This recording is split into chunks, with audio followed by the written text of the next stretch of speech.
चलिए बनाइए। सबसे पहले एक इंडक्टर बना दिया हमने यहाँ,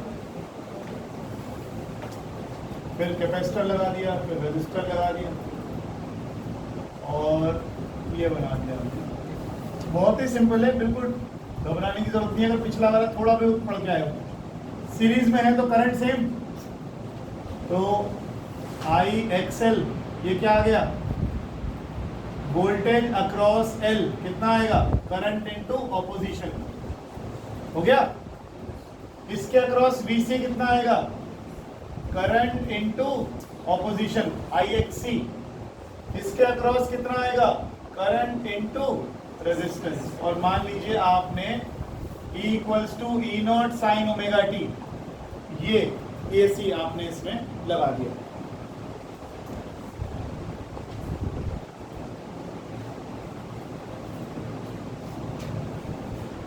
चलो लेट अस लिखो, let us consider the situation, let us consider the situation, let us consider the situation for peak value of current I naught,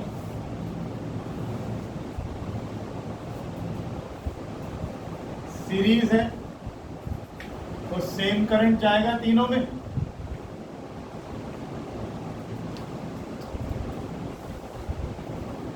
same current जाएगा तीनों में, तो आई नॉट ले लिया। मान लो वो करंट हमने कितना ले लिया, आई, मैक्सिमम करंट की बात कर लिया, कोई फर्क नहीं पड़ता कोई सा ले लो। आगे लिखो, voltages across each element, voltages across each element are shown in the figure, voltages across each element are shown in the figure.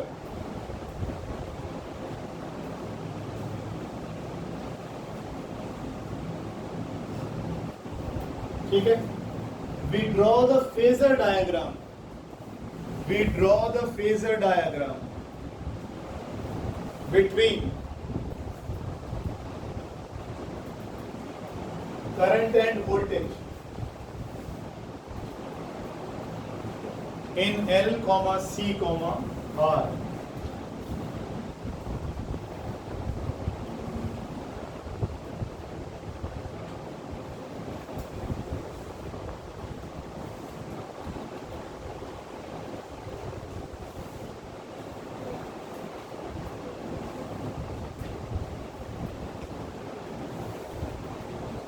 ये VL, ये VC, और इन दोनों को अगर मैं माइनस कर दूं तो ये बचा कुचा क्या आएगा, VL माइनस VC।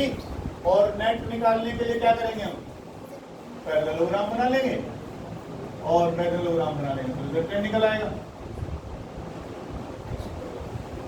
अच्छी वो नीचे आ जाए, मैंने यहाँ स्पेशल केस समझ लो ले लिया, if VL is greater than VC। कितना ही फर्क पड़ेगा, जब अगर VC बड़ा हुआ तो नीचे आ जाएगा नेट। बस बनाइए प्लीज।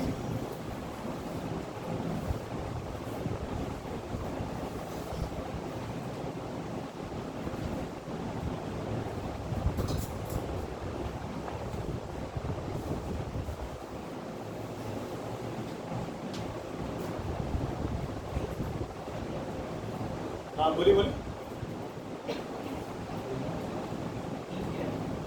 नेट ईएमएफ आएगा भैया, इनको जो करूंगा मैं सॉल्व करता हूँ, VL इनका स्क्वायर और इनका स्क्वायर करके जो रूट लूंगा, नेट ईएमएफ जो तूने लगा रखा है यहाँ, ठीक है। हाँ अच्छा शुक्र बाबू, ये बताइए ये VL और VC के फेज के बारे में क्या कहोगे, VL और VC के फेज के बारे में क्या कहोगे। पीछे वाले बच्चे तीनों को भी बेंच बैठा हुआ बच्चे, आज तो शनिदेव बोले सारे, क्या टीम को ना क्या है, क्या रात काला ब्लैक ही पहन रहे, मैन इन ब्लैक, बढ़िया बढ़िया। बताइए प्लीज। नहीं मैं कह रहा हूँ VL और VC में फेज कितना है, 180 डिग्री। लड़के में दम तो है, पड़ता ही नहीं, स्कूल गलत है बेटा, संगत गलत है। VL और VC आउट ऑफ फेज है, आउट ऑफ फेज है, दोनों एक दूसरे से उल्टे हैं, अभी तो आपने माइनस कर लिए। इनसे माइनस कैसे करते हैं आप? VL लिख लो, भूल जाओगे, इतने बादाम नहीं खाते हो। VL and VC are out of phase, VL and VC are out of phase.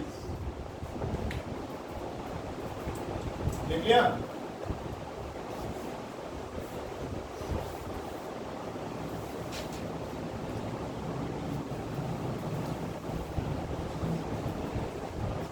बोले बाबू अगर एक बात बताइए, ये सब फेजर ना होते, इसके अक्रॉस वोल्टेज, इसके अक्रॉस वोल्टेज और इसके अक्रॉस वोल्टेज में फेज का डिफरेंस होता ही नहीं, तो मैं यहाँ पर क्या स्टेटमेंट लिख रहा होता? अगर इसमें फेज का डिफरेंस होता ही नहीं, तो मैं यहाँ क्या स्टेटमेंट लिख रहा होता? क्या लिख रहा होता? टोटल वोल्टेज कर लेते, VL plus VC plus VR is equal to net voltage, यही करते हो। लेकिन अभी तो फेज डिफरेंस है, तो नेट रिजल्टेंट वोल्टेज कितनी आएगी तुम्हारी? ये रही VR square plus VL minus VC का, ये नेट रिजल्टेंट वोल्टेज है। समझ में आ रहा है? नहीं आ रहा? क्या नहीं आ रहा? रिजल्टेंट वोल्टेज नहीं है। पिछले साल 11वीं कक्षा में जब आप थे, तो एक वेक्टर हुआ करता था A और एक वेक्टर हुआ करता था B, और जब इनमें 90 डिग्री का एंगल होता था, तो रिजल्टेंट हम निकालते थे पैरेललोग्राम बनाकर। पैरेललोग्राम का डायगोनल आपको रिजल्टेंट देता था, और इस केस में क्योंकि एंगल ही 90 है, रिजल्टेंट का फॉर्मूला याद है? A square plus B square plus 2AB cos theta, cos 90 कितना हुआ? 0। तो रिजल्टेंट सिर्फ क्या लिखते थे हम? A square plus B square का अंडर रूट। अब कौन सी दो वोल्टेज जोड़ रहे हो? VR को और VL माइनस VC को। कितना एंगल है दोनों में? 90 डिग्री का, आया ना? तो रिजल्टेंट क्या आएगा? इसका स्क्वायर और इसके स्क्वायर। अब मैं एक की शक्ल देख के पूछूं उससे, बेटा समझ में आया? आ गया, मिस्टर शर्मा आ गया, अनुष्का जी आ गया, मधुराम आ गया, सबको आ गया। ऐसे ना करा करो यार, नहीं समझ में आ रहा तो मना कर दो ना कि नहीं। मैं फिर कह रहा हूँ 11वीं क्लास की भी कोई चीज वेक्टर की नहीं समझ में आती है तो मुझे रोक के यहाँ समझ लिया करो। कौन सी आप बता रही है? पूछ लो। अच्छा VR तो क्या लिखोगे? I0 square R square. इसको क्या लिखोगे? हमने पीक वोल्टेज के लिए ले लिया था ना,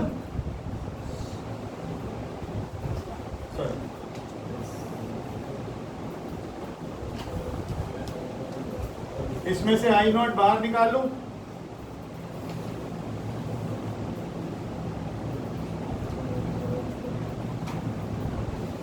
ये ब्रैकेट के अंदर जो है इसे कुछ लिख रहे थे हम, इम्पीडेंस। करंट मैक्सिमम होगा तो मनीष कुमार वोल्टेज भी मैक्सिमम होगा। तो हमने क्या कहा है कि हमने कौन सा केस लिया है? जब करंट हमारा कितना है? I0, तो वोल्टेज भी कितनी होगी? E0 की value E is equal to I into R होता था। तो यानी ये सब किसका काम करेगा? ऑपोजिशन देने का। ये इम्पीडेंस कहलाता है। Z इज इक्वल टू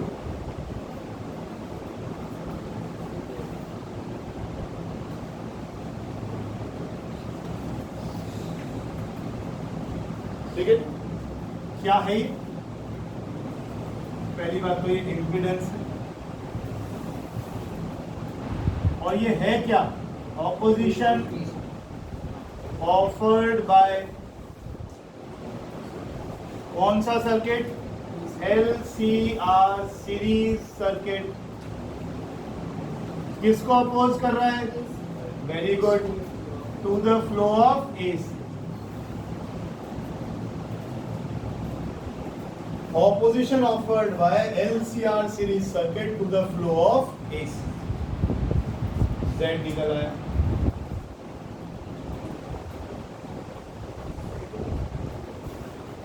आगे लिखो,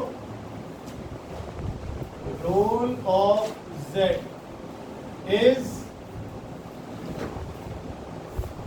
analogous to yes resistance। तो Z का फॉर्मूला हमारा बन गया R स्क्वायर प्लस XL को क्या लिखते थे हम? XL क्या था? Omega L। और ये क्या था 1/4 तो अंडर।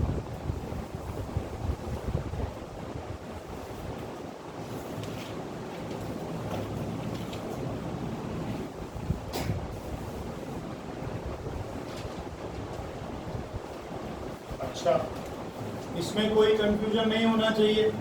आई नॉट किसके बराबर आया है? E naught by R square plus omega L minus 1/ओमेगा सी का होल स्क्वायर का रूट। ये कौन सी वैल्यू है? पीक। ये कौन सी वैल्यू है? Peak value. वर्चुअल वोल्टेज में भी यही तो आएगा।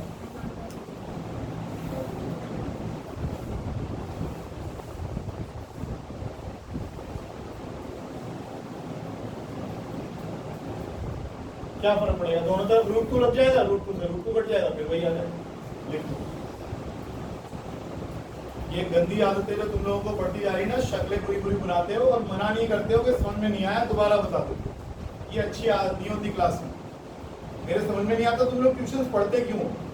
टाइम काटने आते हो यहाँ पे।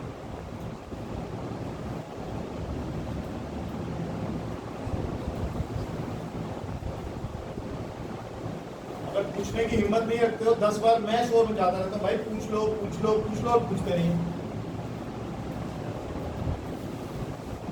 डांट पड़ती है ना पढ़ने पे, ना पूछने पे नहीं पड़ती। उल्टा सीधा कैसा भी सवाल हो, सवाल है तो पूछूंगा, मतलब पूछो।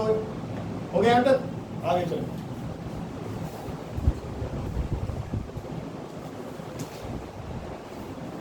Unit of Z is ohm. Unit of Z is Om.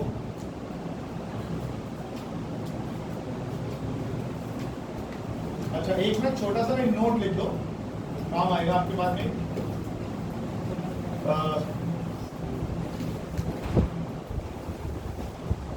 All AC measuring devices, all AC measuring devices measures virtual value of AC.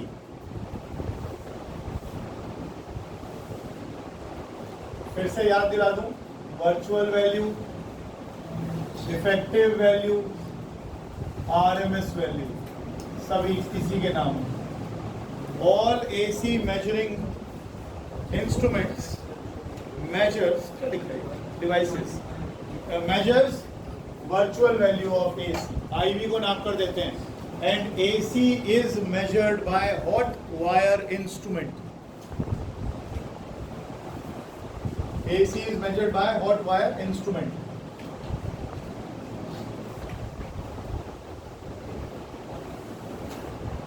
परसों हमने बात भी करी थी जब हमने चैप्टर शुरू किया था कि डीसी को मेजर करना तो आसान है। डीसी में इलेक्ट्रॉन जा रहे हैं, एक पर्टिकुलर डायरेक्शन में जा रहे हैं, 1 सेकंड में कितने निकल गए हमने ढूंढ लिए। लेकिन एसी तो क्या करती है? ऐसे वाइब्रेट, इधर गया इधर गया, इधर गए इधर गए, इधर गए इधर गए। तो उसके लिए हमने क्या करा था? किस चीज का इस्तेमाल किया था? हमने उस केस में यूज किया था हीटिंग इफेक्ट ऑफ करंट का। और हमने हीटिंग इफेक्ट ऑफ करंट से क्या निकाल लिया था? वहीं से तो पहली बार IRMS आया था। तब हमने क्या डेफिनेशन में बोला था?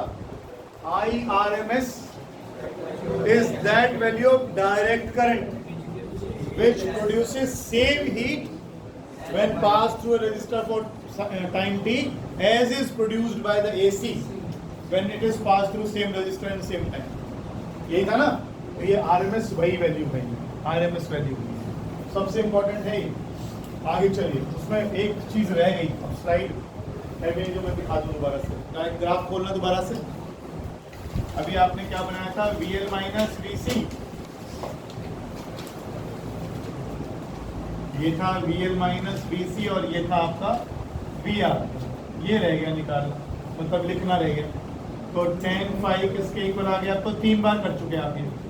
VL minus VC upon VR। इसको लिख सकते हो I not XL, I not XC upon I not into R। क्या होगा? वो आया नहीं बच्चा, वो निकुंज माधव। अच्छा, XL माइनस XC बाय ये tan फाई की वैल्यू है। दिक्कत लग रही है कुछ? बता दे। नहीं,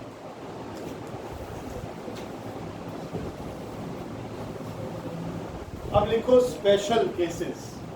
स्पेशल केसेस, स्पेशल केसेस में सबसे पहले लिखो if XL is equal to एक्ससी।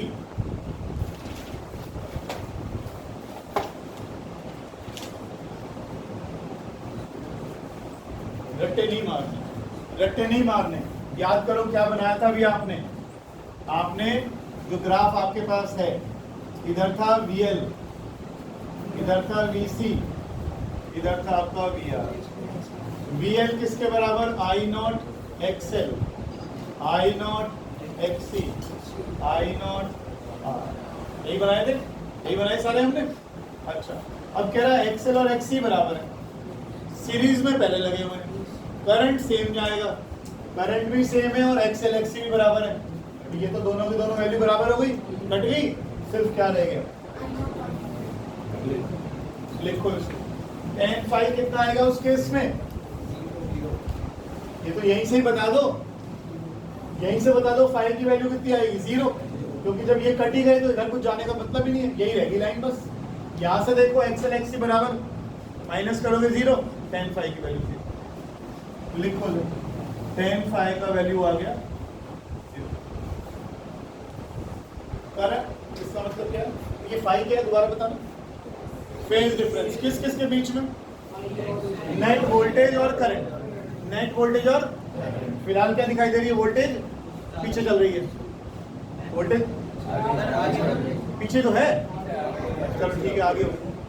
अरे आगे पीछे कैसे बता दूं? आगे एंटी क्लॉकवाइज घूमेंगे। अच्छा, एंटी क्लॉकवाइज घूमता है। Phasors are rotating vectors that are rotated in anti clockwise direction. ठीक है, चलो ठीक है, खत्म हो गई बात। तो फिर हम क्या लिख सकते हैं? अगर tan phi 0 है तो हम कह सकते हैं current and voltage are in same phase. Current and voltage are in same phase. ठीक,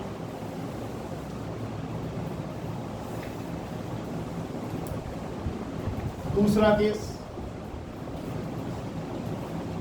हाँ जी, मुस्कान समझ में आया ये?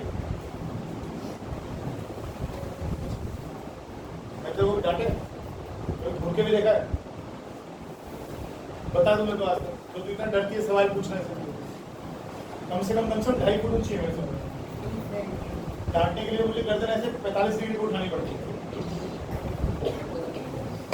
XL is greater than XC। आगे चलो, मैं तो बड़ी दीदी करके बात करता हूँ ऐसे। XL is greater than XC। अब क्या होगा? क्या हो गया? सेम केस ना, यहाँ करवाओ। अब इसके हिसाब से बताओ, XL XC से बड़ा है तो tan phi की वैल्यू कैसी आएगी? पॉजिटिव आएगी। phi पॉजिटिव मतलब इधर को, phi पॉजिटिव मतलब इधर को आगे चल रहा है। लिखो लिखो, सब चीज लिखो। क्या वर्ड लिख दूं, क्या लाइन लिख दूं? tan phi पॉजिटिव का मतलब? बढ़िया, बहुत बढ़िया।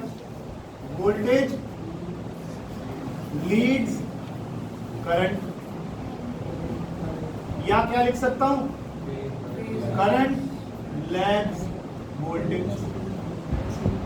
एक ही बात है, करंट पीछे रह गया या वोल्टेज आगे चली गई। लिखिए जरा।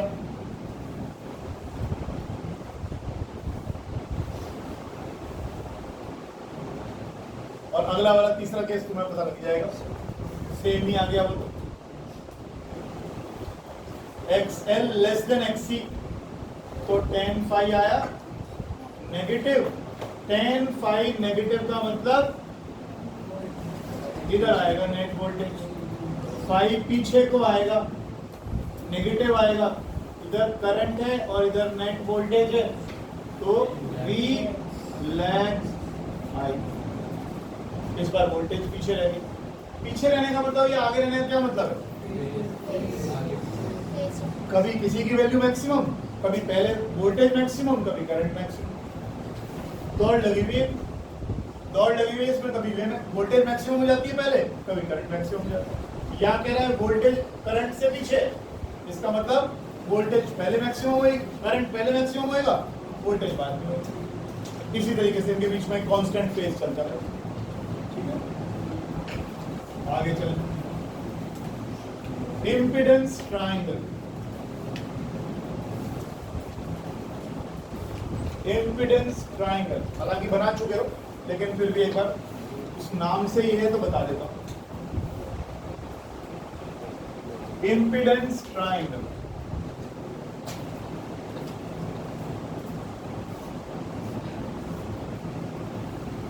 देखो, वी कंसिडर, क्या हो गया तो वैसे ही, अच्छा ऐसे होना चाहिए। We consider R XL and XC, we consider R XL and XC also as quantities,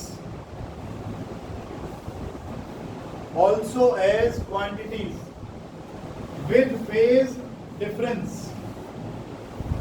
between them.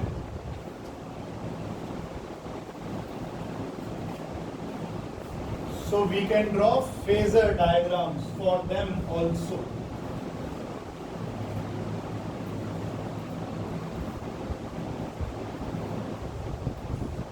जैसे अभी आपने बनाया था, इधर की तरफ R, इधर की तरफ XL, XC, और ये बनाया आपने XL माइनस XC, और ये बना दिया इसका रिजल्टेंट। रिजल्टेंट का नाम, रिजल्टेंट का नाम Z, इम्पीडेंस। रिजल्टेंट का नाम क्या आएगा? अरे Z ही तो आएगा, R square plus XL minus XC का, यही तो था Z। इनका रिजल्टेंट कहाँ आएगा? ये रहा, ये एंगल आ गया फाई, तो tan फाई किसके इक्वल आ गया? अभी सब लिख कर तो आए हो। इस ट्राइंगल को इम्पीडेंस ट्राइंगल बोलते हैं। इसमें एक और इंपॉर्टेंट चीज आएगी,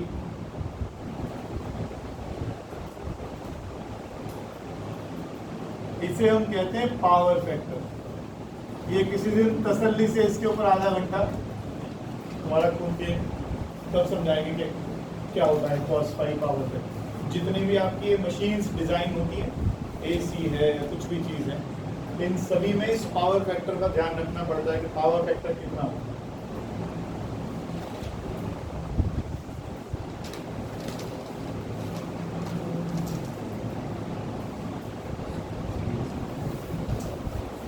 दो तीन ग्राफ बना दो जरा।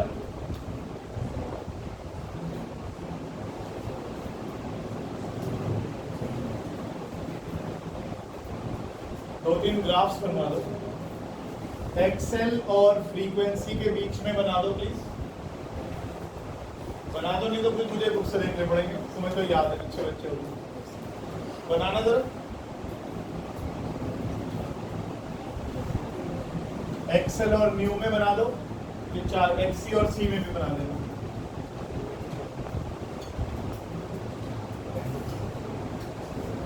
हाँ बनाइए।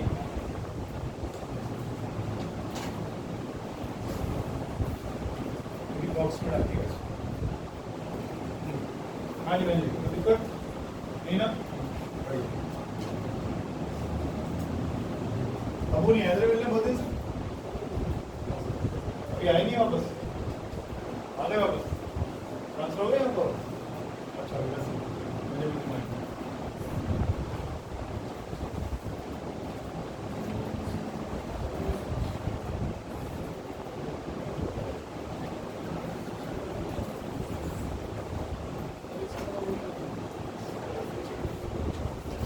लड़कियों वाले सारे गुण हैं। इतना धीरे बात करता है, पल्ले वल्ले की भी जरूरत नहीं, चुपचाप ही चुपचाप फुजुल फुजुल फुजुल फुजुल फुजुल फुजुल। बढ़िया है बेटा, स्त्री तत्व पूरा हुआ पूरी तरह से। करें करें, जल्दी करें। जैसे और तो बाद भजन चल रहा होता है अपना, वो लगी नहीं होती अपना जुजी लड्डू कैसे बनाए। मतलब कभी तो मर्दान की दिखाया करो, क्लास चल रही है, कम से कम कोई बात नहीं, रहने देती, मास्टर ही बेकार है।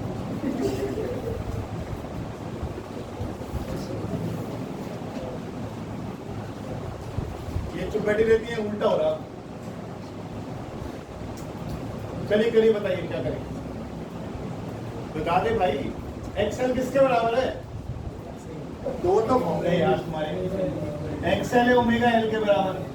ओमेगा होता है 2 पाई न्यू, डायरेक्टली प्रोपोर्शनल नहीं आ रहा, फिर खत्म करो। लेकिन लेकिन लेकिन क्या लिख दूं यहाँ? एक बच्चा तो बताएगा, एक तो बताया कोई नहीं। क्या रहना चाहिए और क्या लिखना और चाहिए यहाँ पर? जो मतलब आपने कहा एक्सेल इसके प्रोपोर्शनल है।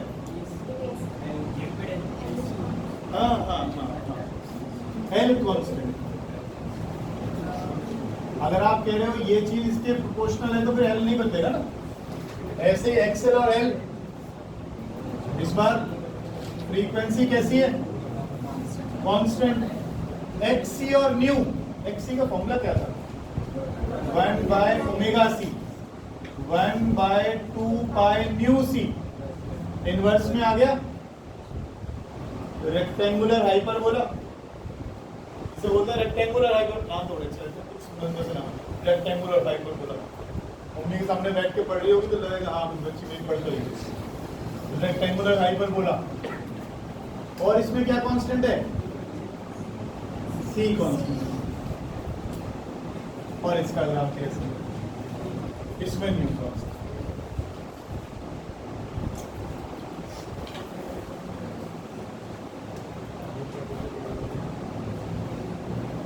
रेजिस्टेंस का उल्टा कंडक्टेंस, सिंबल जी, कैपिटल जी। इम्पीडेंस का उल्टा ससेप्टेंस, लिखिए ससेप्टेंस। कुछ रह गया? अच्छा ना, अच्छा। ये वर्ड दूसरी बार आया, पहले आया था ससेप्टिबिलिटी नाम से मैग्नेटिक फील्ड में, अब आया ससेप्टेंस, जेड का उल्टा।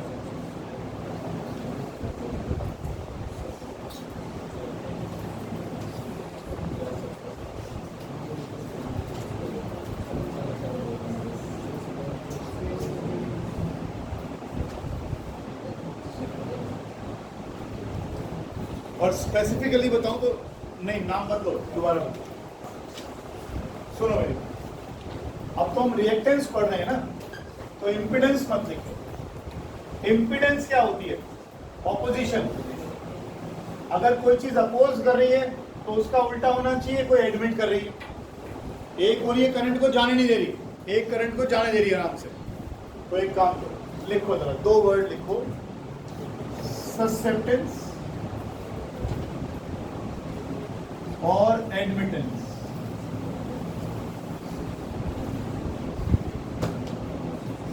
ऊपर वाले में लिखो reciprocal of reactance, reciprocal of reactance of N AC circuit, reciprocal of reactance of N AC circuit.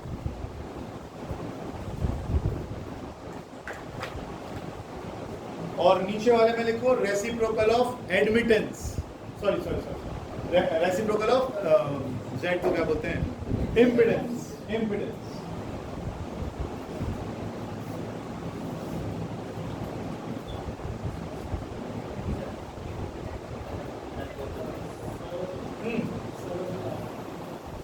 समझ क्या आना है? रिएक्टेंस तुम लिखते थे कहाँ? याद करो, आप रिएक्टेंस कहाँ लिखते थे? Capacitive reactance, inductive reactance. जब इनकी बात करूंगा, इसका जो उल्टा आएगा उसे बोलेंगे आप ससेप्टेंस, और अगर पूरा Z ले लूंगा उसका उल्टा आएगा तो उसे बोलेंगे एडमिटेंस। ठीक है जी? कैपेसिटिव रिएक्टेंस यही था ना, और ये क्या था? Inductive reactance.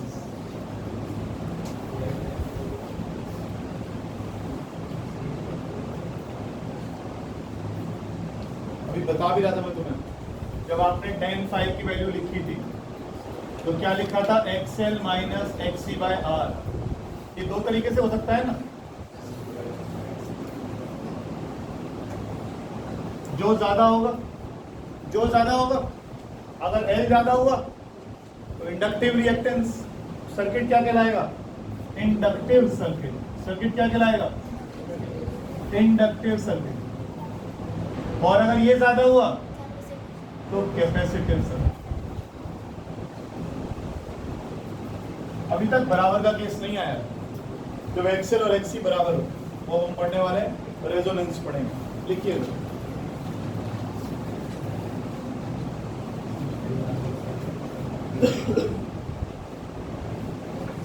कैसे बुटेंगे पे।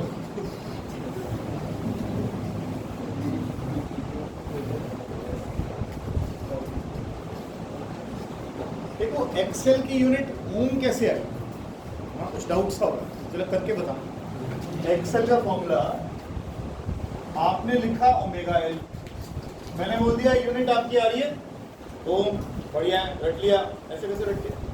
ओम कैसे है पता कैसे लगे कि इसकी यूनिट ओम है? ओम निकालो जरा, करो जरा बेटा।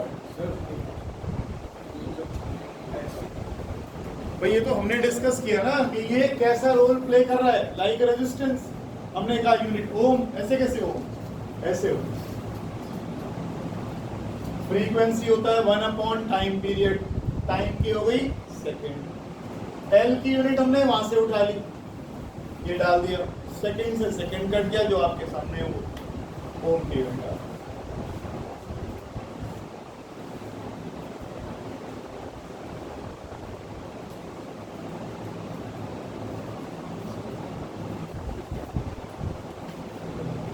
करवाऊं अगला?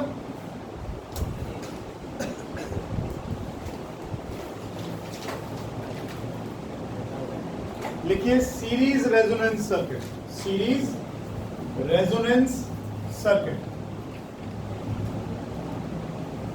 और एक चीज और बता दूं मैं, पर कुछ बच्चे कह रहे थे कि सिलेबस को रोक दो।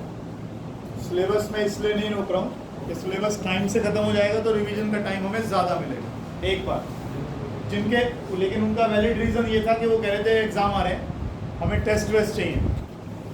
जिस बच्चे को टेस्ट देना हो, जिस चैप्टर का देना हो, मुझे अलग से बोल दो, 2 दिन पहले मुझे बता दो कि सर ये यूनिट तैयार कर रहा हूँ, ये मेरे यूटी में आ रही है, आप इसका 1 या 2 टेस्ट ले लो, मैं वो आपके टेस्ट ले लूँगा अलग से, मेरे घर आके दे दो, सेक्टर में आके दे दो, जहाँ आपका मन करे वहाँ दे दो।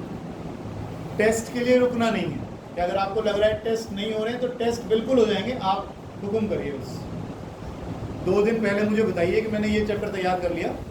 जो शाहरुख खान कल आया था मेरे पास, है शाहरुख खान कल कह रहा है करंट इलेक्ट्रिसिटी का टेस्ट देना है, तैयार कर लिया मैंने, ठीक है, परसों इसका टेस्ट है करंट इलेक्ट्रिसिटी। जिसको और किसी को देना हो तो साथ में कंबाइन हो जाएगा, वो बोले हम भी देंगे 4, उतनी कॉपीज में फोटो कॉपी करा के ले आओ। तो टेस्ट की वो मत सोचना कि टेस्ट नहीं हो रहे, टेस्ट तो एट योर विल, जब आप चाहोगे जब हो जाएगा। क्योंकि जब मैं टेस्ट लेता हूँ कौन सा पढ़ के आता हूँ, गलत थोड़ी कह रहा हूँ भाई, टेस्ट लेते हो कौन सा पढ़ के आते हो ऐसे ही, इसलिए मैंने आपके ऊपर छोड़ा हुआ है, जब आपको टेस्ट देने जब आप दे दें। नहीं तो मैं तो सिलेबस एक बार अच्छे से जब एक किनारे लग जाएगा, कुछ ही चैप्टर्स रह जाएंगे, तब सीरीज शुरू करूँगा मैं तो डरा दूँ, नहीं तो बीच में भी छोटे मोटे टेस्ट लूँगा। चलूँ आप चलूँ?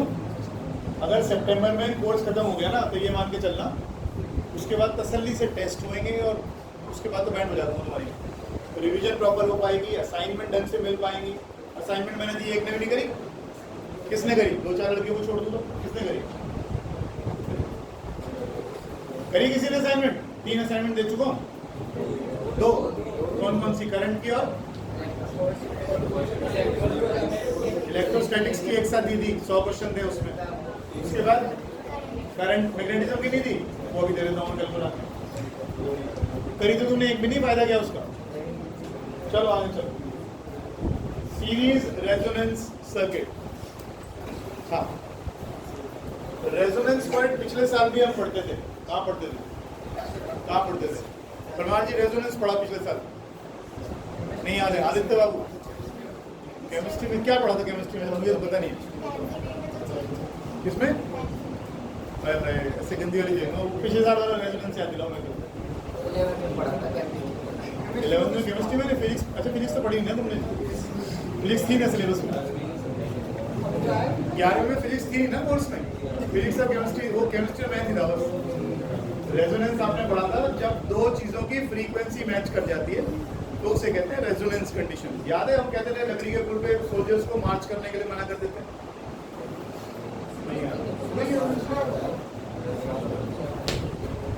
रेजोनेंस रेजोनेंस तुझे भी याद नहीं है? थोड़ा थोड़ा चलो फिर आगे चलते हैं। लिखो इस circuit in which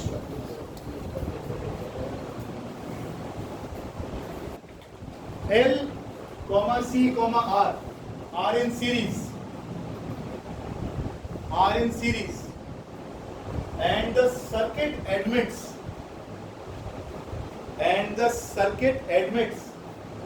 maximum current is called series resonance circuit.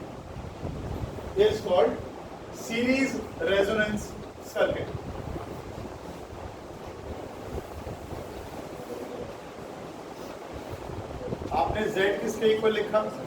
Are square plus XL minus XC लिखो या एक्सी माइनस एक्सएल है तो स्क्वायर। और करंट की वैल्यू क्या होती है? EV by Z.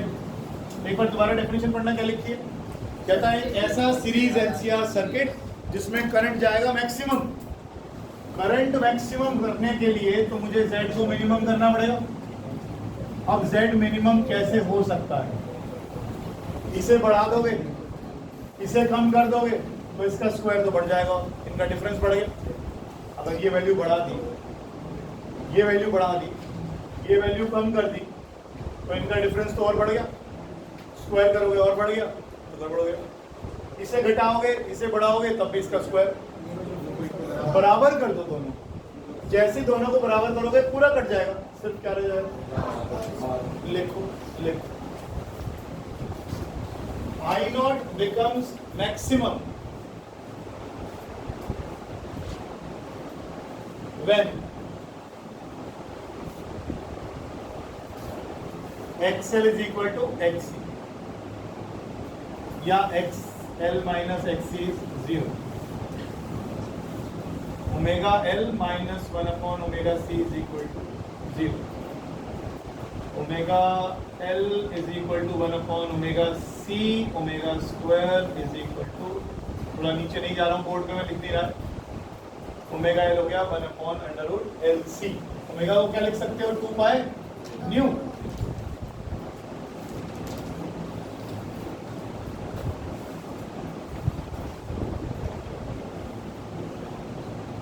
One upon 2 pi under root LC।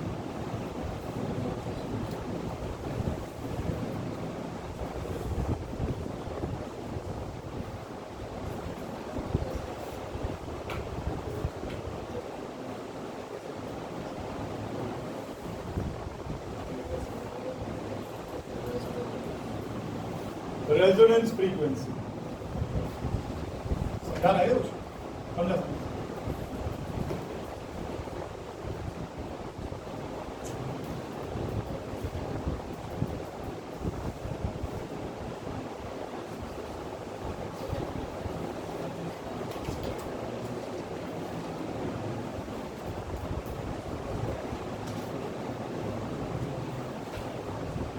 And such a circuit which admits maximum current and such a circuit which admits maximum current is called, क्या हुआ देखिए 50, which admits maximum current, हाँ 20, is called acceptor circuit. Acceptor circuit, acceptor जो accept करता है।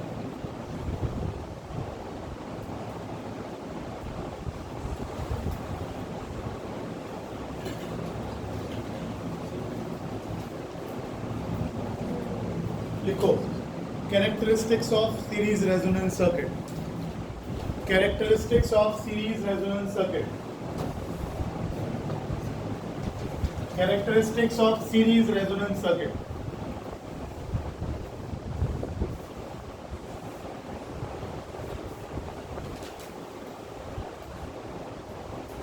Resonance occurs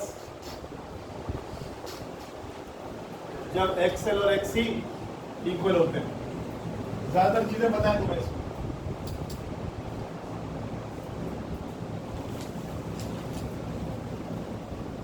impedance कैसी होती है?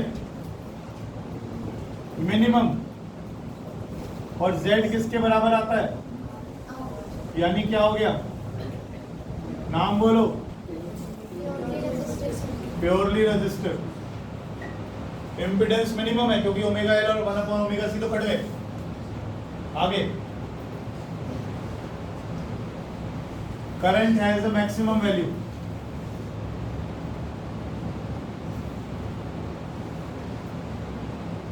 जब रेजिस्टेंस सबसे कम हो गया, ऑपोजिशन सबसे कम हो गया, रेजिस्टेंस वर्ड यूज करना चाहिए, इम्पीडेंस कहना चाहिए। जब इम्पीडेंस सबसे कम हो गया तो करंट ऑब्वियसली बढ़ जाएगा, मैक्सिमम हो जाएगा। cos फाई की वैल्यू बताइए, पिटाई करनी है, पिटाई खानी है, आर वाई क्यों होगा, कितना होगा cos phi, R by R, one. तो जब भी हमारा cos फाई की वैल्यू 1 आएगी, पावर फैक्टर की वैल्यू कितनी आएगी, 1। कब, रेजोनेंस के दौरान। z किसके बराबर आया था, तुम जल्दी जल्दी, ओमेगा एल और 1 ओमेगा सी कट गए कि नहीं कट गए, तो z में क्या बचा केवल r, तो r लिख दिया मैंने, z की जगह r डाल दिया।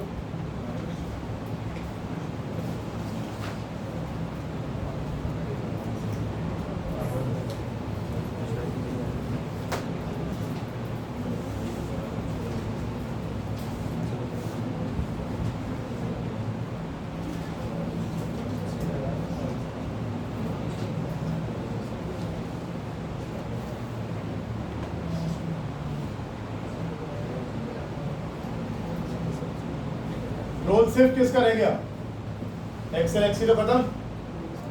तो जो वोल्टेज आपकी आर के अक्रॉस दिखाई देगी वही आपकी अप्लाइड वोल्टेज हो।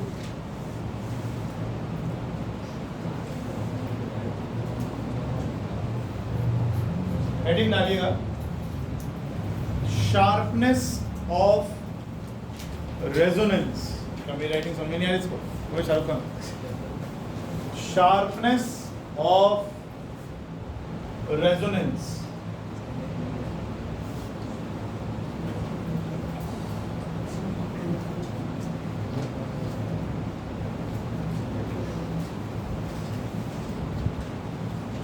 और क्वालिटी फैक्टर।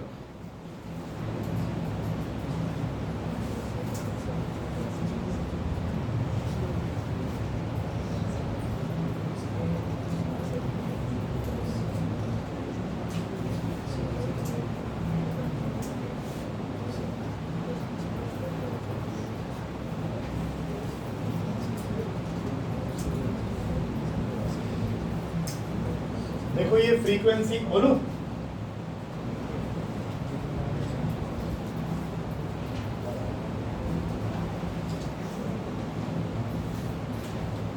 ग्राफ अगर रीड करें तो ग्राफ देखें एक बार क्या लिखा है।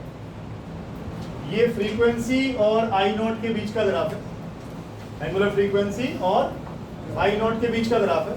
और हम ग्राफ पे क्या देखते हैं, हमने एक बार रेजिस्टेंस को बहुत ज्यादा रखा, एक बार हमने रेजिस्टेंस को बहुत ज्यादा रखा, तो ये ग्राफ ने एक पीक बनाई, उसके बाद फिर ये नीचे आ गया। फिर हमने दोबारा आर को थोड़ा कम किया, पीक बनाई, फिर इधर आ गया।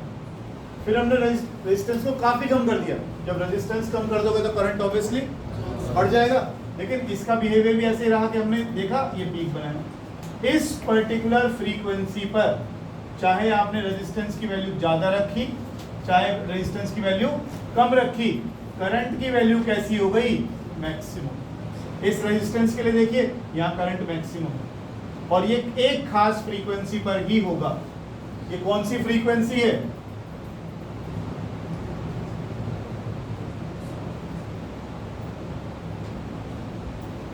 अभी लिख कर आए हो, क्या नाम दिया था, रेजोनेंस फ्रीक्वेंसी।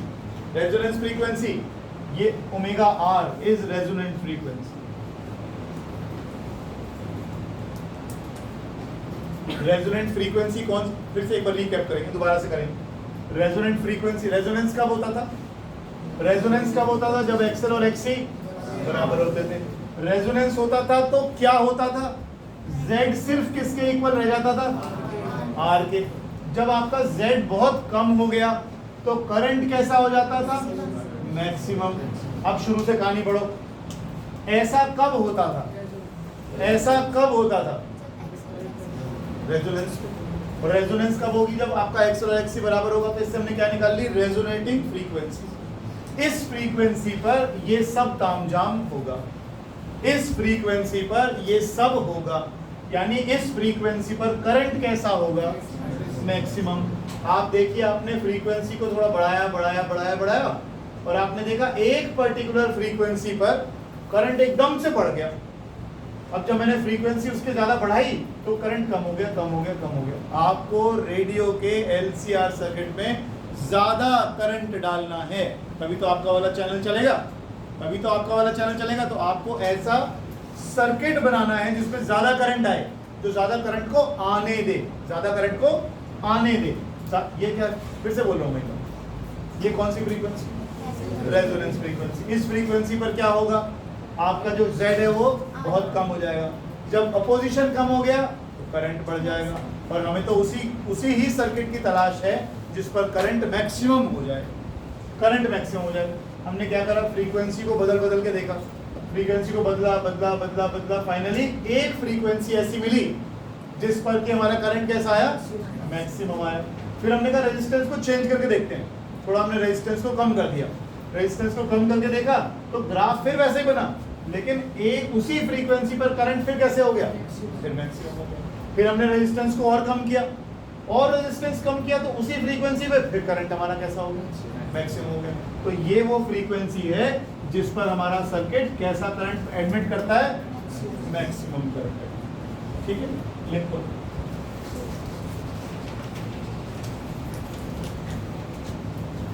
अच्छा, एक लाइन और रहेगी पीछे, जो कैरेक्टरिस्टिक है उसमें लिखवानी रहेगी। In a series resonance circuit, in a LCR series circuit, in a LCR series circuit, current and voltage are in same phase. Current and voltage are in same phase. Current and voltage are in same phase.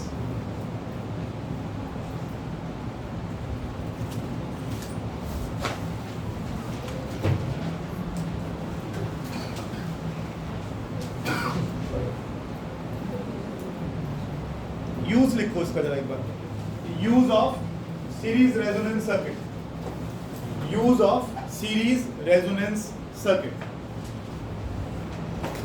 देखो, it is used for tuning in, it is used for tuning in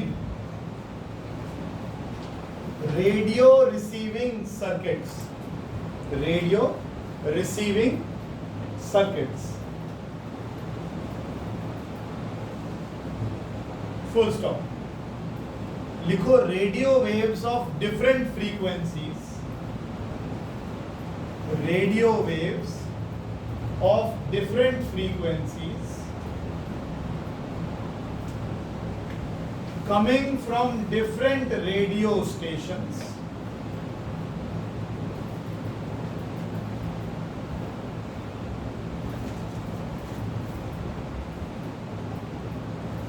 fall on the antenna,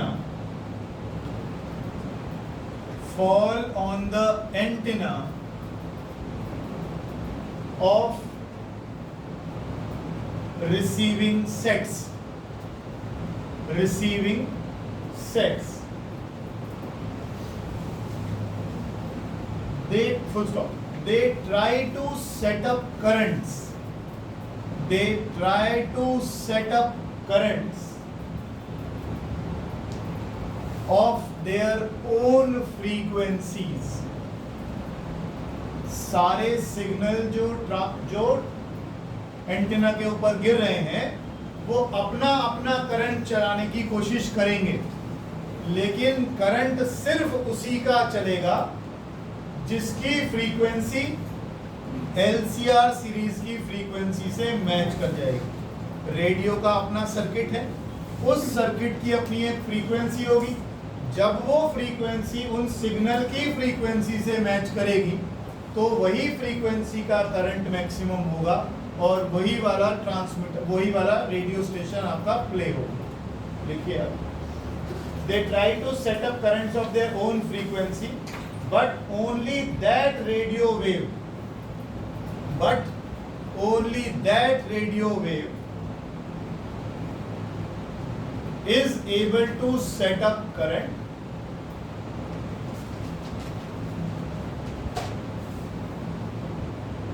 whose frequency matches with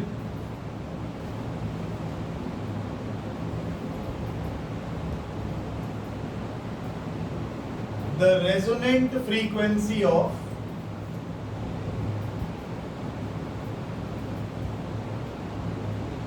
LCR circuit in the receiving set. In the receiving set. अगली week आपका ये chapter